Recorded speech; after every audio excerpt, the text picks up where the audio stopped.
Bueno, ¿cómo están? Esta semana vamos a abordar la segunda parte de la unidad 7, que es el tema de las emociones. Que, bueno, me parece que además es un tema súper actual también. Habrán visto que, bueno, esto es lo que tiene de bello nuestra carrera, la psicología, ¿no? Que es realmente tan humano, y siempre todos los temas que abordamos siempre son temas actuales, relevantes, ¿no? Y habrán visto que la propuesta viene con un tono un poco más lúdico. Tienen una sopa de emociones para resolver, para entretenerse un poco. Por supuesto que eso no es evaluativo. Y tienen también un emocionario. Les cuento que me inspiré con este emocionario, que justo estaba pensando cómo abordar la clase, y justo hemos estado viendo con mis niños este emocionario. Entonces me pareció re interesante que pudiéramos pensar en diferenciar, identificar y diferenciar las distintas emociones. Esto que parece que fueran cuestiones de primaria o de jardín, y que muchas veces a los adultos también se nos complica la gestión de las emociones. También se nos complica a veces la expresión de esas emociones, de forma tal que a veces resultan disruptivas, disfuncionales. A veces podemos ser explosivos, a veces podemos expresar una emoción que no es adecuada para el contexto, para la situación, o para los estímulos que la desencadenan. A veces las otras personas pueden identificar como que nuestra respuesta emocional fue exagerada, desproporcionada, fuera de lugar. Entonces me parece que bueno, todos estos recursos que tienen que ver con la educación emocional, también es importante que los conozcamos, porque van a ser una herramienta súper importante en nuestro trabajo, en la vida profesional, más allá del área en la que estemos, ¿no? Si estamos en el área educacional, en el área clínica, laboral, etcétera. Y también para nuestros estudiantes de AT, de acompañamiento terapéutico, ¿no? Poder decir, bueno, en el reporte diario, poder decir, bueno, la persona estaba conectada, las reacciones emocionales estaban presentes o no estaban, estaban acordes o no, o eran incongruentes. Y leí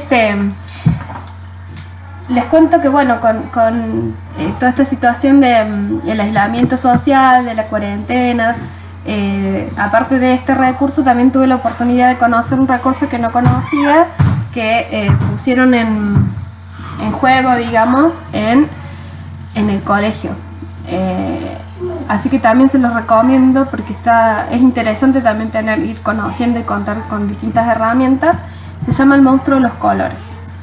Es una herramienta muy linda para trabajar emociones con los niños. Y bueno, ¿no? Esto de, en principio, poder identificar las emociones es un paso importante, pero también poder identificar cuáles son los disparadores, cuáles son las situaciones que me generan este determinado tipo de emoción. Y también poder pensar, ¿no? En orientar, ¿sí? un estilo de vida, si se quiere, en el cual nos orientemos hacia las metas y no evitando aquellas emociones que son displacenteras o que son negativas, ¿no? Muchas veces, para evitar sentirnos tristes o para evitar sentir enojo, podemos reemplazar una emoción con otra. Podemos, por ejemplo, reemplazar la angustia con el enojo, o con la ira. Entonces, esto que me entristece, bueno, reacciono, lo que me decís me duele, entonces yo reacciono de forma brusca, violenta. Entonces, bueno, para poder gestionar las emociones, partamos de lo básico, que es identificar las emociones. Y luego podemos identificar esos disparadores, podemos identificar los disparadores cognitivos también, ¿no? Cuáles son los pensamientos que están asociados. Les comentaba del emocionario y pensaba como para, por ejemplo, ¿no? Emociones que están relacionadas, que tienen algunos puntos en común pero que no son las mismas, como por ejemplo diferenciar la melancolía de la nostalgia, de la soledad, del desamparo.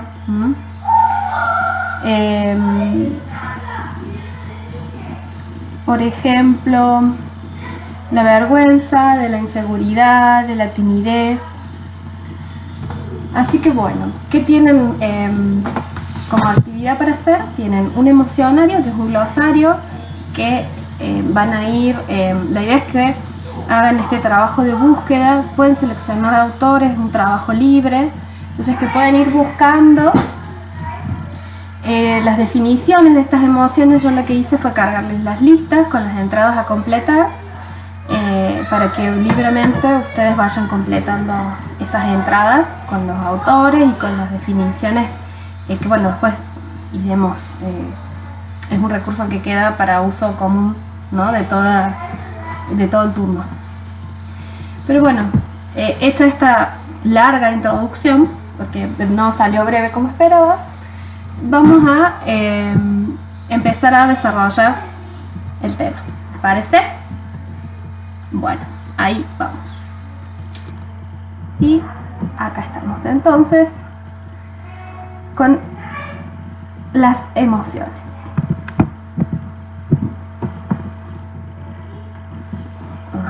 Ahí está. En primer lugar, podemos diferenciar que las emociones tienen tres componentes. Un componente fisiológico que tiene que ver, por ejemplo, con la respuesta cardíaca, la activación fisiológica. Un componente conductual, que puede ser, por ejemplo, lo que yo expreso en el rostro, lo que expreso en la postura, y un componente cognitivo, que tiene que ver con la interpretación de la situación, con la interpretación de la emoción, de los disparadores.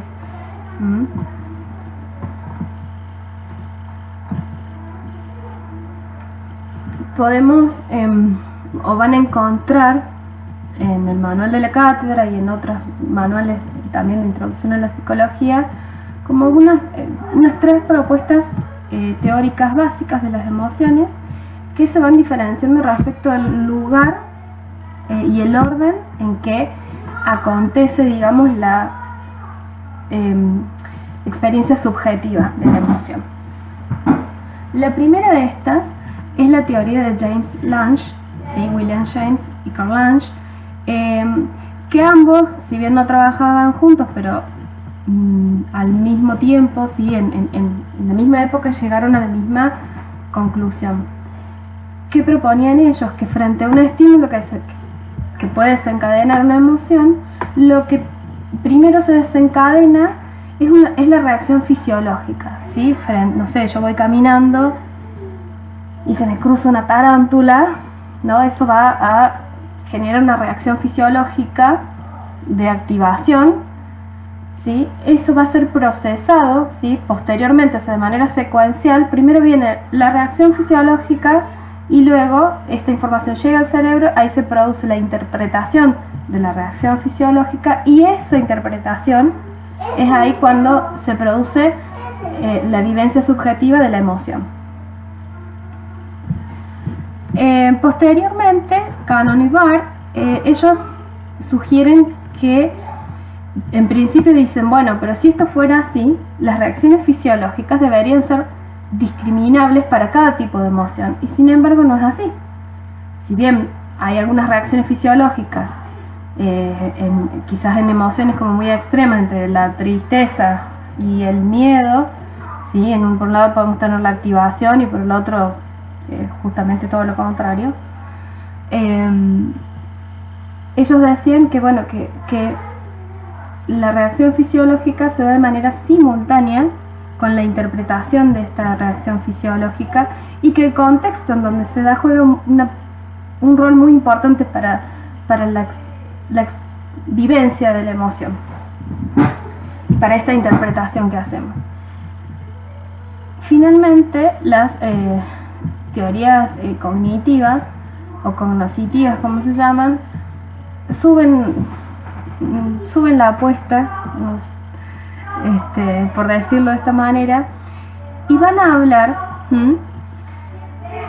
también de una propuesta un poco más secuencial, pero en la cual no solo las reacciones fisiológicas tienen un rol. De hecho, proponen que el rol de las reacciones fisiológicas es de menor importancia, y que cobran una mayor importancia las señales ambientales y contextuales de tipo cognitivas, tanto ya sea el contexto o la expectativa que a mí me permite, al dar contexto a la situación, yo le estoy dando contexto también a esta reacción fisiológica, y entonces eso es lo que interpreto y luego vivo como emoción.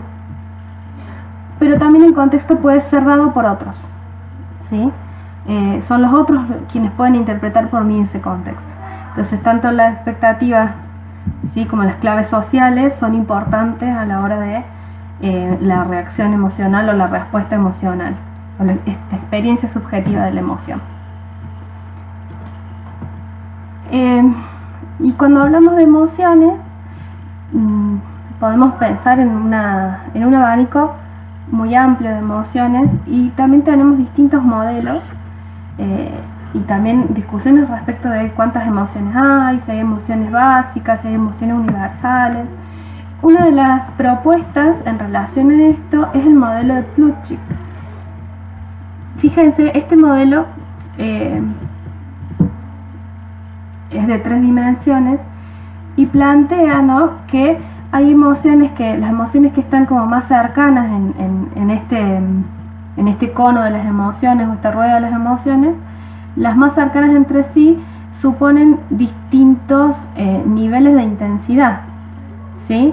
Entonces plantea como la alegría, la confianza, el miedo, la sorpresa, la tristeza, la aversión, la ira y la anticipación, ¿sí?, como las 8 básicas. Y de estas tenemos, por ejemplo, la anticipación, ¿sí? De la anticipación de menor intensidad sería el interés, y con mayor intensidad la vigilancia. Si pensamos en alegría, menor intensidad sería la serenidad y mayor intensidad el éxtasis. Aprobación. La aprobación sería de menor intensidad, si subimos un poco en la intensidad es la confianza, y ya en el extremo, digamos, la admiración. El temor es la forma más leve del miedo, y la forma más intensa sería el terror. De la distracción, la distracción sería la forma más leve de la sorpresa, y el asombro la forma más intensa. Así, bueno, de la tristeza, la forma más intensa es la melancolía, y la menos intensa la melancolía, y la pena como la más intensa. De la aversión, el odio es la más intensa y el tedio la menos intensa. De la ira, la furia, y la menos intensa, el enfado. Creo que las otras ya las dije todas. Pero además, las emociones que están cercanas entre sí, de la combinación de estas emociones surgen otras, ¿sí? Como por ejemplo, entre la mezcla de la aversión y la ira es el desprecio,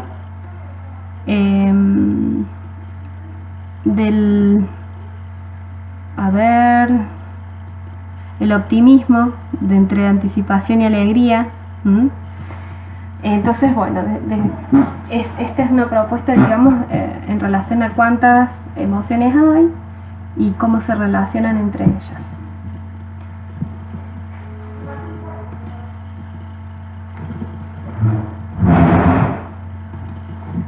Bueno, el modelo de Plutchik de 3 dimensiones se encontró con algunas críticas basadas en que en algunas culturas había emociones que no estaban de este rombo de emociones, o no tenían palabras para determinadas emociones. Entonces surge el planteo si podríamos hablar de algunas emociones primarias, universales, y otras secundarias con una mayor impronta social o influencia de la cultura, de la crianza. Y entonces establecer una serie de criterios, ¿sí?, para poder hablar de emociones primarias. ¿Cuáles son estos criterios? En primer lugar, para que una emoción sea considerada como una emoción primaria, debe ser evidente en todas las culturas. Esto nos hablaría, digamos, de que no es necesario o no participaría en un grado importante el aprendizaje, sino que puede tener lugar sin que haya un aprendizaje previo.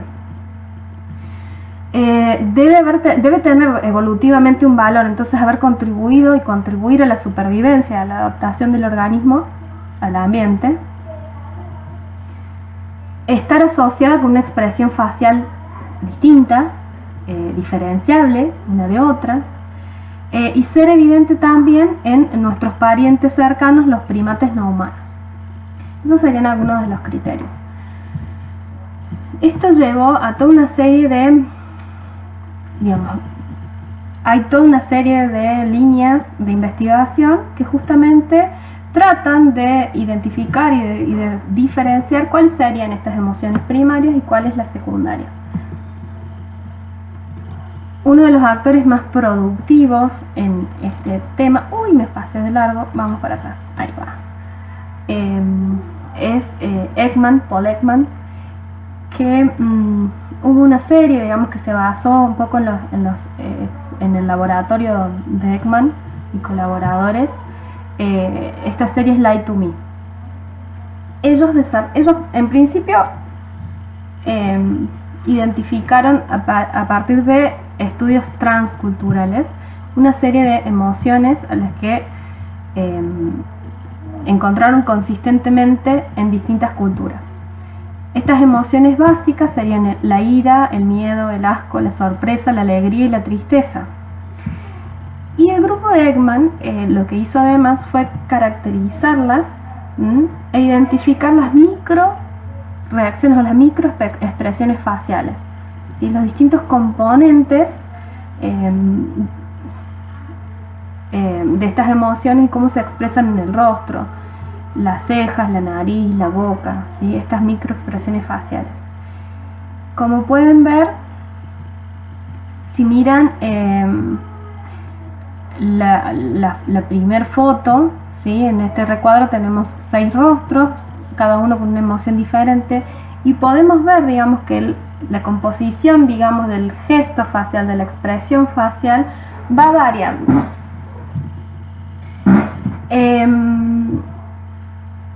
Fíjense en la primera foto, ¿sí? Ahí vemos, ¿qué emoción vemos?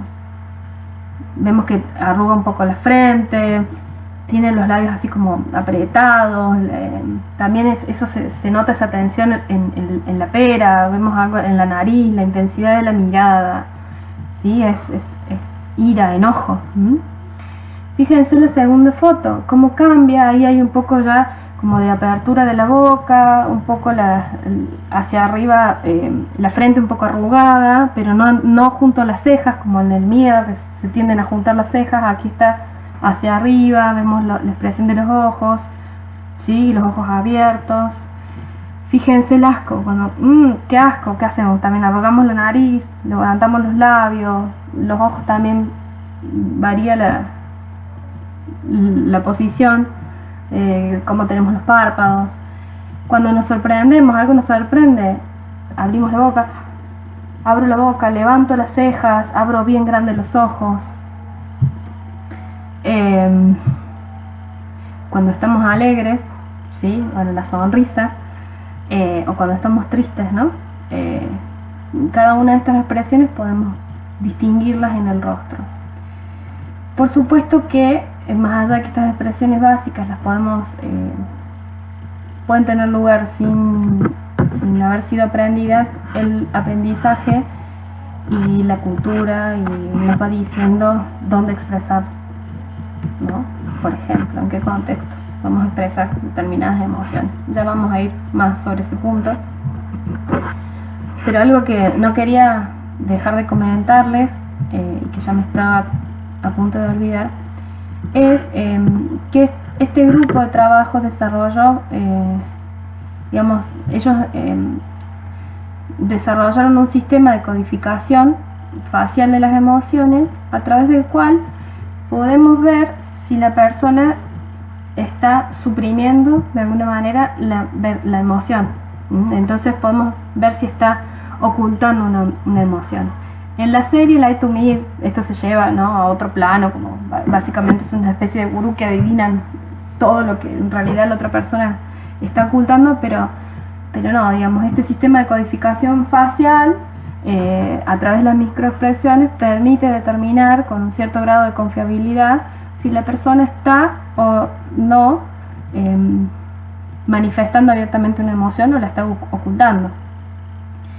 Y es muy interesante porque el trabajo es parte de evaluaciones que se habían hecho en pacientes depresivos internados, donde a partir de grabaciones se podía ver, por ejemplo, estas microexpresiones, ¿no? Pacientes que una situación así como muy paradigmática fue en la cual un paciente internado en un hospital neuropsiquiátrico por un trastorno depresivo mayor, en la última sesión en la cual se le da el alta, este paciente sale y después se suicida.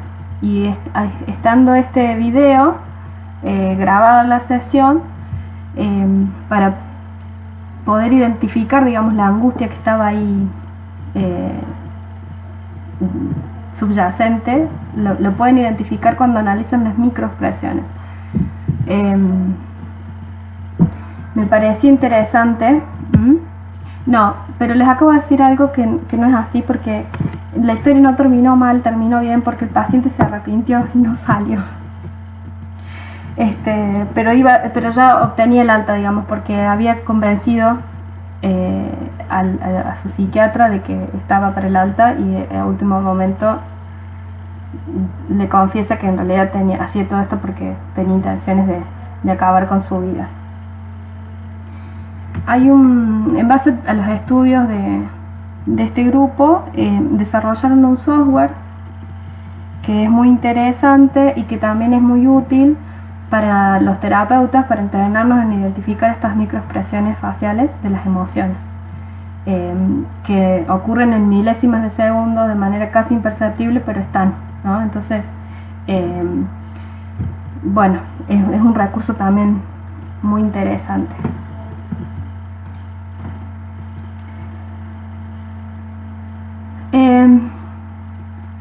También me parece importante traerles que, si bien hablamos de la expresión de las emociones, la expresión facial, y esto tiene que ver por supuesto con la lectura también que pueden hacer los otros de estas emociones, ¿no? Esto de que somos animales sociales por naturaleza, entonces las emociones también vienen no solo a activar la conducta, sino también a dar información a nuestros congéneres, nuestros pares, a las otras personas respecto de esa emoción que estamos sintiendo. Por ejemplo, si sentimos miedo y lo expresamos, alertamos a los otros para que se resguarden.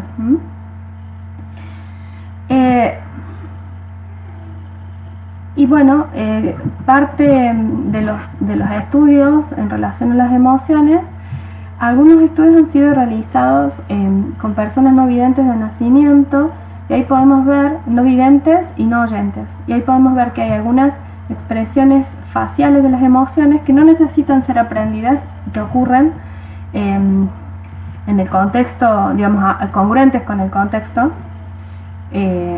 sin que haya participado, digamos, la exposición a otros que la manifiesten la emoción, digamos. O sea, la exposición, porque si no puedo ver la sonrisa, bueno, no necesito verla para poder sonreír. Pero también, y que me parece como una línea súper interesante y súper importante también para pensar nuestras intervenciones y nuestras prácticas también de una manera más inclusiva, es pensar que también las emociones se detectan, y no solamente en la expresión facial. Los estudios con personas no videntes muestran una capacidad incrementada para detectar y discriminar, por ejemplo, claves quimiosensoriales de emociones emotivas, de emociones negativas como el miedo y el asco, y también como mayor finura para detectar el contenido emocional en las palabras y particularmente en la calidad y en el tono de la voz.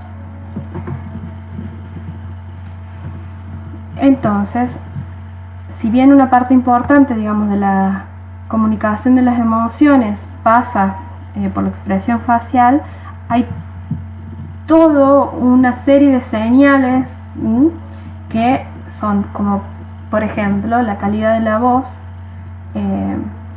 Esto, vieron cuando alguien está desganado, como hola, ¿cómo andas? O estamos emocionados y entonces hablamos así como con más ganas, o podemos hablar así como no, estoy aburrido, no sé qué hago, o estoy triste, o estoy alegre, o estoy eufórico.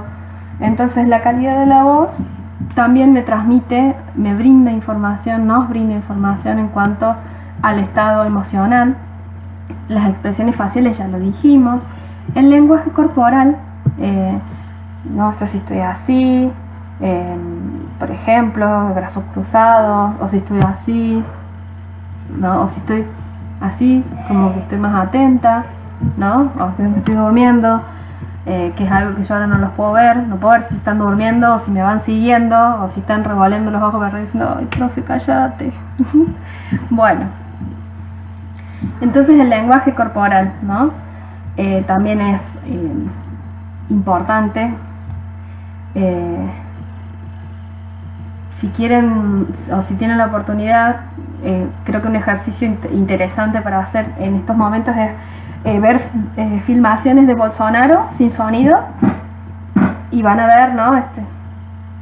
Bueno, los gestos que tiene, la forma que se dirige a la gente, bueno, y lo van a ver y lo pueden comparar en distintos contextos, como en algunos contextos se siente más cómodo y aparece más espontáneo y más él, y en otros como más, no sé si recatado sería la palabra.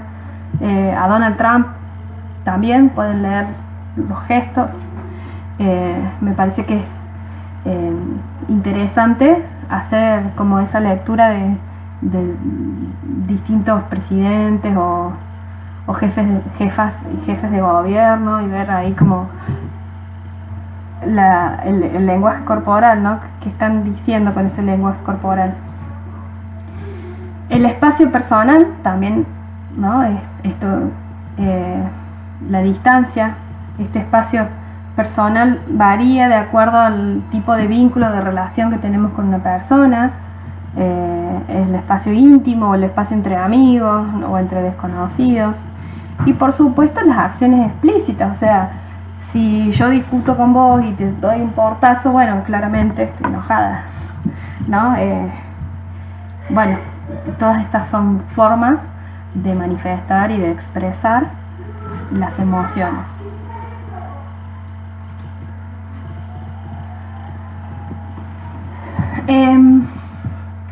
Bueno, y antes de pasar a emociones y género, que fue un tema que había puesto y que después lo quité en esto de la expresión de las emociones, y esto de poder expresar las emociones de manera asertiva. Podemos ser asertivos o podemos ser violentos también, ¿no? en nuestra manera de conducirnos.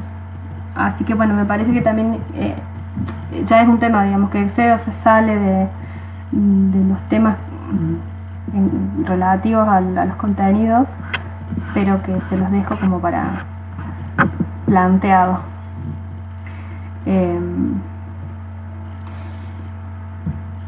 Y entonces Me parece súper importante también poder pensar las diferencias de género en relación a las emociones,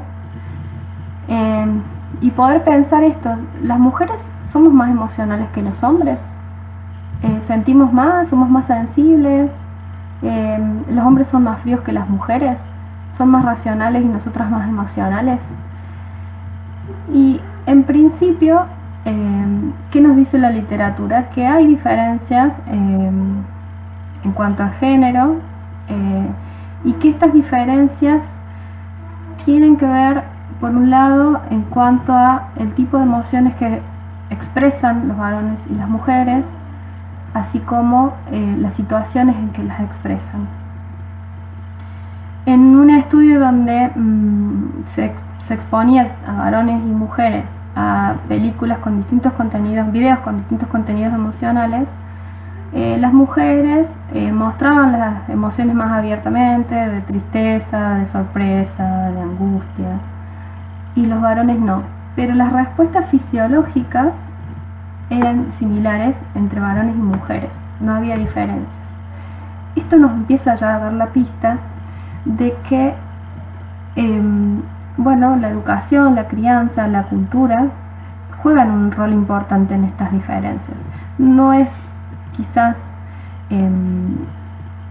el punto o la diferencia en que los varones no tengan la riqueza emocional de las mujeres, sino que desde pequeñas a nosotras se nos educa para expresar las emociones, para estar atenta a identificar las emociones en las otras personas, este registro. Además, somos las mujeres las que históricamente estamos asignadas a la crianza de los niños, entonces aprendemos a leer emociones en la comunicación no verbal, entonces somos como un detector más entrenado. Hasta la fecha, en general, los estudios encuentran diferencias de género en cuanto a las emociones y en cuanto a los estudios en relación a la inteligencia emocional, que tienen que ver con identificar emociones y también poder gestionarlas. Y en general, las conclusiones apuntan a que estas diferencias tienen que ver con la socialización, la socialización emocional, cómo la sociedad nos va moldeando respecto a cuando nos dicen, por ejemplo, lloras como una nena, o los hombres no lloran, ¿no? Y que a medida que estas pautas culturales también vayan cambiando y vaya habiendo una educación más igualitaria, estas diferencias podrían llegar a hacerse menos pronunciadas.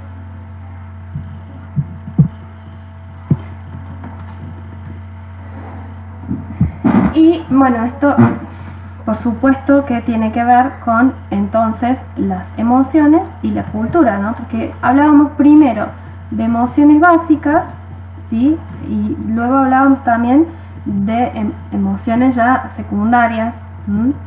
En las cuales lo que es el aprendizaje y la cultura tienen un rol, una participación mayor, y donde ahí sí requieren de aprendizaje y de la experiencia con el contexto, con los otros. Entonces, bueno, veíamos, ¿no? En principio los estudios que buscan identificar estas emociones que estarían como rasgo característico independientemente de la cultura, y que tendrían más que ver con lo innato. Y son estas emociones universales. Para ello también volvemos a citar el grupo de Ekman. Ellos realizaron estudios con tribus nativas de Nueva Guinea que no habían tenido ningún tipo de contacto con la sociedad occidental antes del estudio, y les presentaban fotos, ¿sí? Con distintas expresiones emocionales en el rostro, y les contaban como, por ejemplo, identifica cuál de estas personas le acaban de comunicar que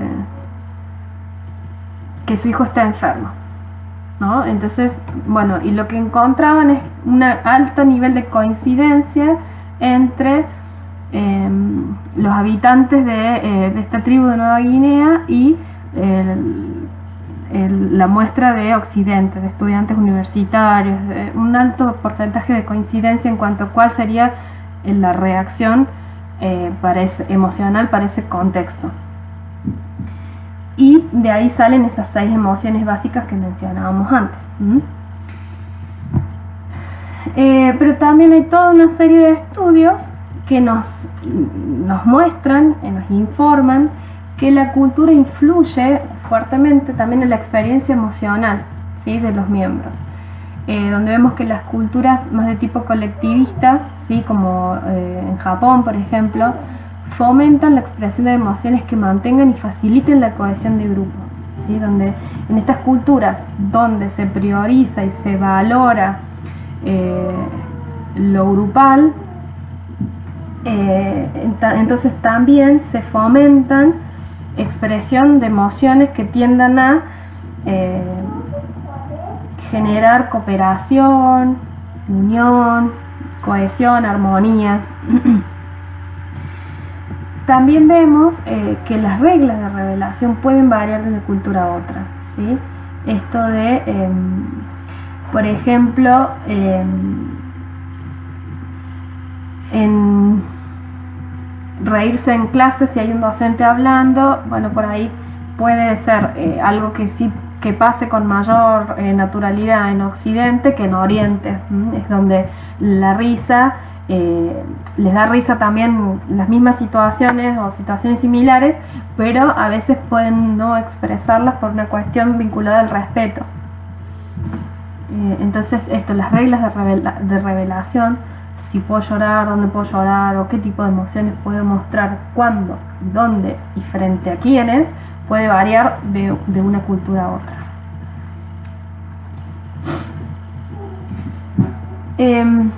Y acá, bueno, esto me parece que es también algo importante para tener en cuenta, porque solemos decir que por ejemplo, ¿no? Decir, bueno, no, pero tal persona es racional y tal persona es emocional, o no decidas algo hasta que no estés tranquilo, ¿no? Es como esta idea de que la emoción vendría de alguna manera a ser un obstáculo para pensar con claridad, ¿no? Esto es algo del folk, ¿no? De la psicología folk, es decir, bueno, no, antes de tomar no tomes una decisión en caliente, por ejemplo, ese tipo de expresión. Entonces esto, ¿no?, abre la puerta a pensar cuál es la relación entre las emociones y el pensamiento o la cognición. Y bueno, una de estas cuestiones tiene que ver con frente al estrés, situaciones estresógenas, estresantes, cómo evaluamos la situación, ¿sí?, y la posibilidad de que evaluemos que tenemos control o no sobre esa situación va a influir en la emoción que vamos a sentir, ¿sí?, en qué tanto nos va a perturbar o a molestar o a generar malestar una determinada situación. Va a ser muy distinto si yo creo que puedo controlar o que puedo hacer algo para cambiar la situación a que si no lo creo o si creo que no puedo hacer nada. Y bueno, para leer e interiorizarse y profundizar, les recomiendo que lean a Lazarus y las distintas estrategias de afrontamiento. Relacionado con eso también, con la posibilidad de controlabilidad o no, podemos mencionar otra serie de trabajos que tienen que ver y que han sido también muy importantes en los modelos experimentales de la depresión, que es los modelos de la indefensión aprendida. Esto, cuando yo que aprendo, que haga, no importa lo que haga, no puedo modificar, no tengo control sobre la situación,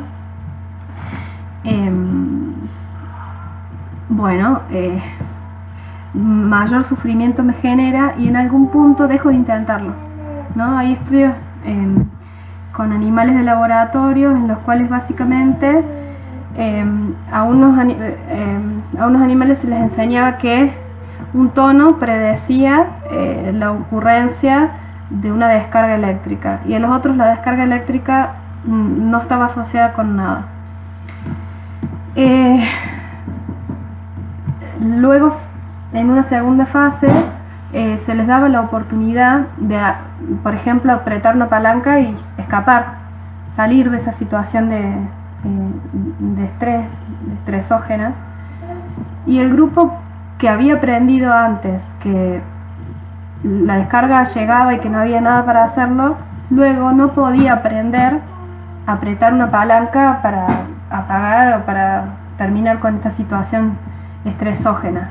En cambio, el grupo que había tenido algún tipo de señal, sí, ¿no? Entonces es esto, cuando el grupo que aprendió, que no tenía posibilidad de controlar o de cambiar el entorno, luego tenían menos herramientas para afrontar.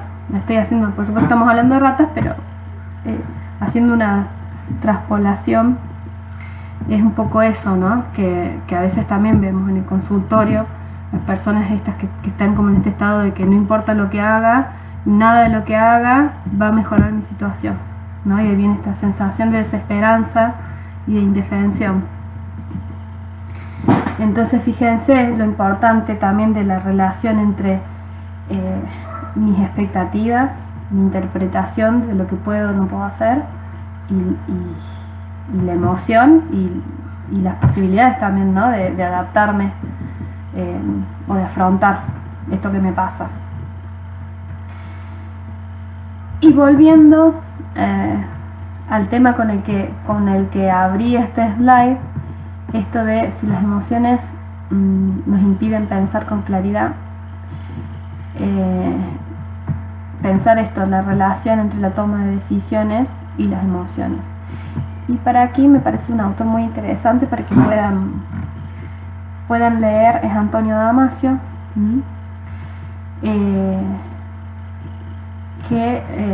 bueno, ¿no? Si bien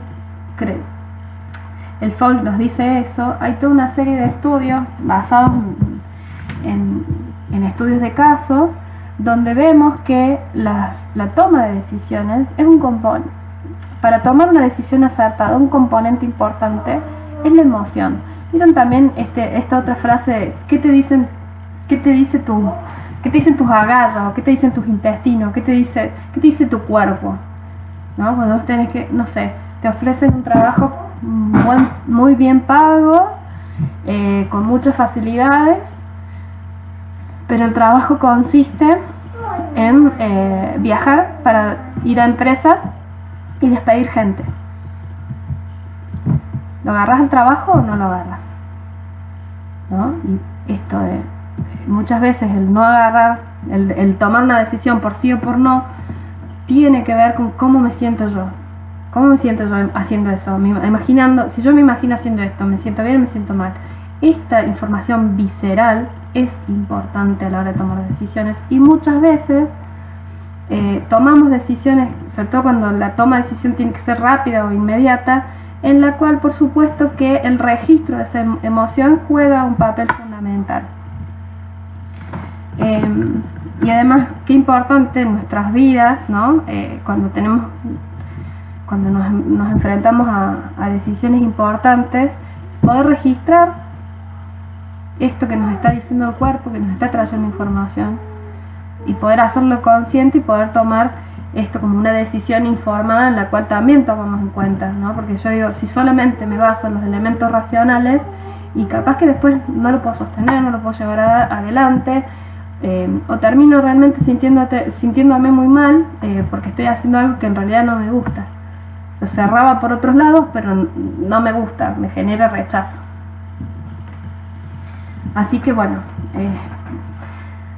vemos entonces que hay una importante entrelazamiento, ¿no? Entre la emoción y la cognición, y de hecho dijimos que la emoción tiene un componente cognitivo.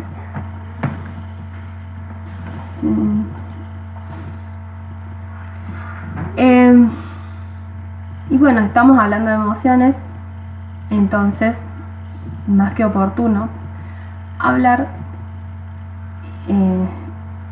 de la psicología positiva y de emociones también positivas como la felicidad y el bienestar. Estudios que buscan, ¿no?, identificar cuál es la fórmula para la felicidad. ¿Existe la fórmula de la felicidad? Y encontraron que algunos factores externos, como el dinero, no son tan buenos predictores del bienestar y de la felicidad. También observaron que factores como la edad, el género, la inteligencia tampoco son buenos predictores del nivel de bienestar y de felicidad. Las personas casadas, ricas, bien educadas y con buena salud tienden a ser más felices que los demás, pero estas diferencias son muy pequeñas. Los factores que son mejores predictores de la felicidad son factores más estables, vinculados a factores de personalidad, a las estrategias de afrontamiento. Esto, cuando yo me enfrento con dificultades en la vida, ¿cómo las afronto? ¿Cómo las abordo? La flexibilidad, las metas que tenemos. Estas son claves, digamos, a la hora de predecir o poder identificar personas más felices de personas que no son tan felices o sufran más. Entonces, bueno, vieron esta frase de que el dinero no compra la felicidad.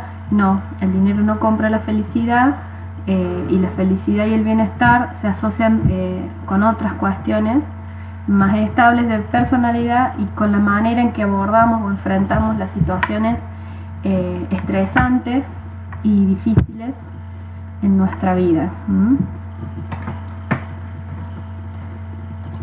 Entonces, ¿qué hice? Me van a tener que dar un segundo porque acabo de disminuir o cerrar todas las ventanas y no lo quería hacer. Lo que yo quería hacer era pasar al, ya, si mal no recuerdo, es el último slide y no los torturo más, no les torturo más.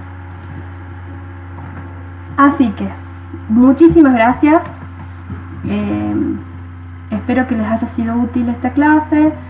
Les cuento que los espero por Meet el próximo lunes, por si tienen alguna pregunta o consulta antes del próximo parcial. Ha sido un recorrido muy desafiante, estar hablándole a un puntito en la computadora, pero sé que están ahí, me han llegado sus comentarios, me llegan lo que suben al foro, así que muchísimas gracias.